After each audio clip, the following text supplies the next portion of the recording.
Now, Bronte, like Angela said, you know, we don't think necessarily that the Prince's children are planning to attend.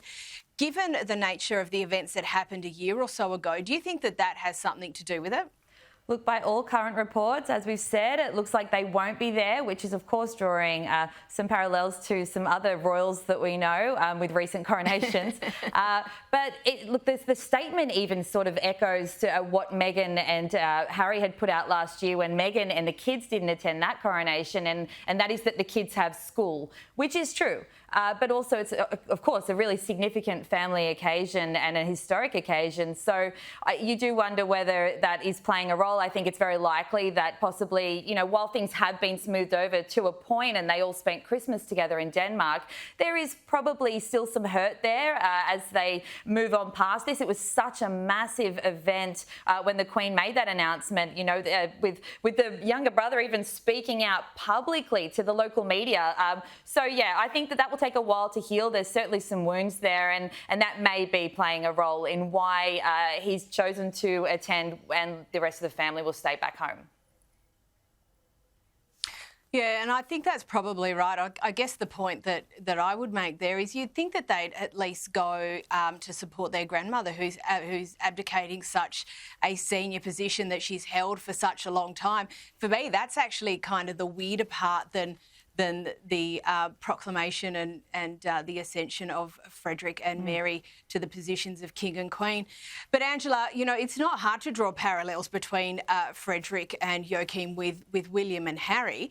Are there any particular similarities potentially in the deterioration of that relationship? Oh, lots of similarities, of course.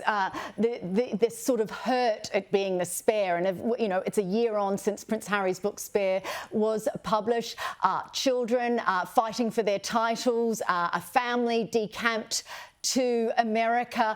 The only thing that the younger prince hasn't done in Denmark's case is that he hasn't written a book yet. But yeah, there's obviously quite a lot of hurt and distress there, as Bronte said. But yeah, plenty of parallels, and it'll be an interesting one to watch to see what sort of support is there for Harry. Is there for Frederik and Mary. Look, see, even I'm confused with them. To see what support is there going forward for his brother. The other thing, of course, is that we know that Frederik doesn't actually want to be king. He's never been keen on that role. He's very reticent. He doesn't like public speaking. Mary's much more talented in that regard. So at least he's got her by his side. Thank God, because I think he's going to need her just quietly.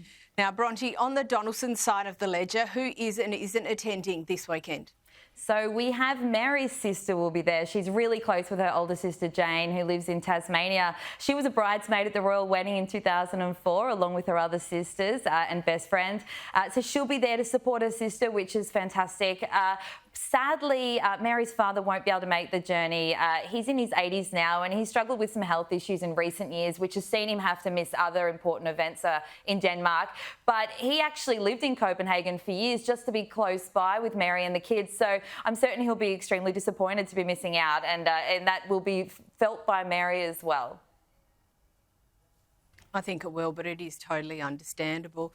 Now, Angela, Australians love a celebration, as you well know, and the Sydney pub where Frederik and Mary met up during the Sydney Olympics is planning to mark the occasion themselves. What are they up to? That's right. They're not actually open on Sunday, which is, of course, the day of the proclamation, but in the weeks that follow, in the next month, it's going to be a Scandinavian-themed menu. So if you want some herrings or roll mops, pickled fish, you can head on down there. There's also going to be there's something about Mary cocktail, which I understand contains vanilla and lychee and vodka. So lots of celebration. Very proud, obviously, that pub that was the meeting place for this wonderful royal story. So yes, I think they'll have the flags and the bunting out, and I wonder if Mary and Fred will one day pop back there and have a celebratory drink of their own.